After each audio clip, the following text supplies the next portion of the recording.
I wanted to make this video. This is the video y'all niggas need. This is the article that y'all niggas need to see so that you can see where it is that I'm coming from. Now, I actually uploaded it years ago, a couple of years ago, but for some reason I took it down. It was a stupid reason for me to take that video down when I scrubbed my channel.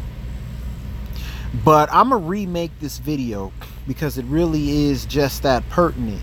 It really is just that important, and it really is just that vital of an article.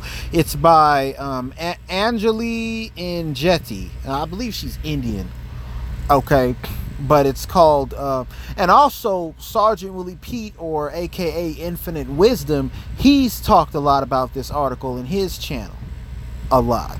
Okay, and it's basically talking about how Asians go and they gentrify white people out of their own neighborhood.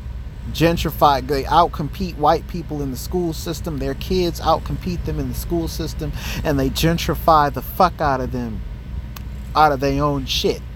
Meanwhile, you got niggas in the black community still talking about racism, how racism and white supremacy is keeping them down. But I digress. Let me read this article. Ghost of white people past, witnessing white flight from an Asian ethnobird. If diversity is so important to liberal whites, why do they keep fleeing ethnically diverse suburbia? For the first time in my life, I am not a racial minority. When I moved to Johns Creek, Georgia, people from my red cultures, ethnicities, religions, and nationalities deem this patch of earth home. Persian and Indian markets bookend strip malls. Japanese, Vietnamese, Thai, Indonesian, Korean, and Chinese restaurants perch on the corners of major intersections. One blustery winter morning, I tour a preschool for my then youngest child. The director, a petite woman with light brown hair, greets me warmly in the foyer, hands me a pamphlet describing the classes, the curriculum, the school's philosophy. At the end of the tour, she asks if I have any questions. I shake my head, thank her for her time, and open the glass door to the parking lot when she calls out in a cautionary tone, "This area has changed quite a bit in the past few years. It's really, really different." I've heavily researched this suburban dream of a town, analyzed pertinent school and safety statistics. Her hesitation doesn't reflect the fruits of my labor. How so? I ask. Her lips disappear into a thin line. It's just, changed. Over the next 9 years, I have front row seats to a white exodus from Johns Creek, a suburb located 25 miles outside of Atlanta. The majority of these white families do not relocate closer to Atlanta or to jobs elsewhere in the metro area.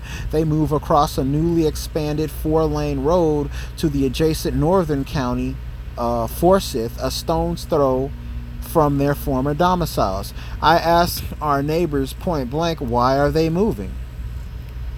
Nora's good at math. There are too many kids here good at math. They're affecting her self-esteem.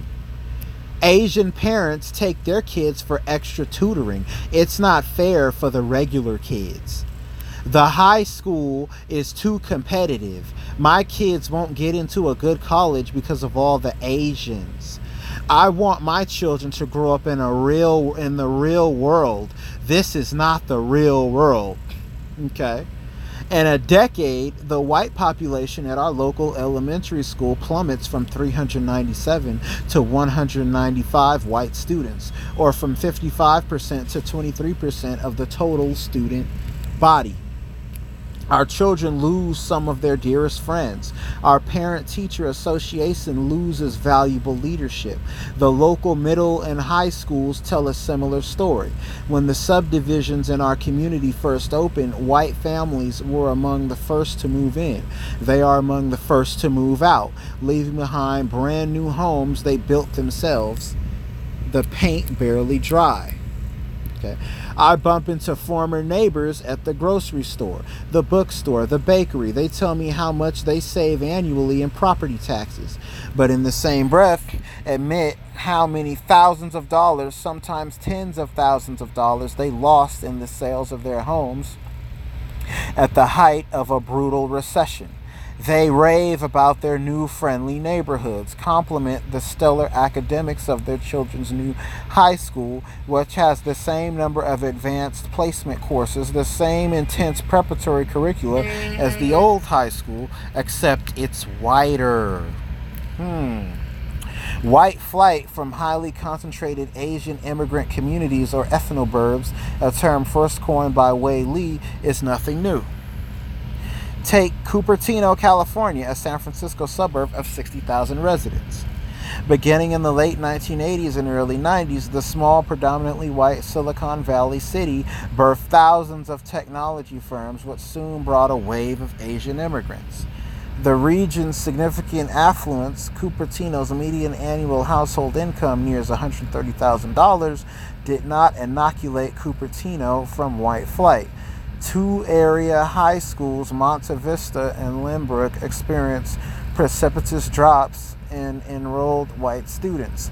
Parents blamed Cupertino for becoming too Asian. Okay. In the past decade, Johns Creek, which mirrors Cupertino in population size, 80,000, distance to a large urban center 25 miles north of Atlanta, median household income approximately $107,000, and industry surrounded by 900 tech companies, has experienced the same kind of white flight. Her lips disappear into a thin line. It's just, okay, now that's just a quote. Okay.